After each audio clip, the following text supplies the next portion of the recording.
never stand in the way of a mother determined to find her daughter a husband.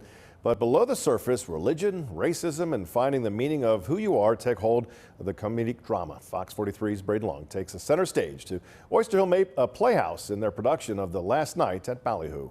And 1 hour after they left Terminal Station, she took off every stitch of her clothes and ran up and down the aisle of the day coach naked. It's a rom-com. You've got two parallel love stories, which are what everyone wants to come see with their mama. But there's also, a little something to cry about, a little something to think about, a little something to take home with you. Who is to say what a normal family dynamic is, right? But family can always be trusted to hold on to their irony. We read the opening scene where she's insisting on putting a star on the Christmas tree and being told that you can't have a star on a Jewish Christmas tree. Dealing with your family, there's always going to be jokes, there's going to be laughter, there's going to be awkward laughter. However, when you put the timeline of this show into context, it hits. Atlanta, 1939.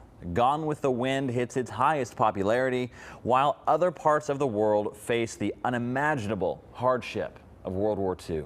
Girls were coming out in droves in these Civil War era ball gowns just because they were finally able to present so much pride in their own heritage. On the flip side, you have this family that can't take pride in their heritage because that's not what the rest of their neighborhood does. And he told me that I had to get out of the water.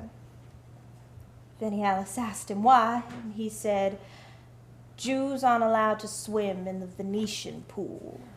They cling to this idea of Gone with the Wind, and this is what they're going to present to the world. This is what's the important part, not their Jewish heritage. And still clinging to that irony, providing a glimpse into the past and maybe the present. Living this life of extreme privilege, but at the same time being discriminated against for being Jewish, and in turn discriminating against other people for being the wrong kind of Jewish. Oh, the kind of what? You know perfectly well what I mean. Explain it to me. Stop teasing your mother. I don't like your tone, Sonny. There's always someone's boot on your chest almost. There's still that subtle racism and divide even between their own race, which is still kind of what we're feeling nowadays, right? You always have to find yourself and you have to label yourself as something.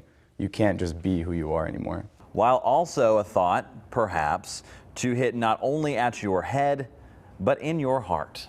What it means to be someone with an oppressed identity, what it means to embrace that, love it, and what it means to hide from it. Who's to say who's a good background, or what's a good background and what's not a good background? I think people tend to forget that, or people are super aware of that, and that really makes them who they are. Braden Long, Fox 43 News. Opening weekend of The Last Night of Ballyhoo at Oyster Mill Playhouse in Camp Hill is Friday, with performances through May 12th, and you can find more information on our website, fox43.com.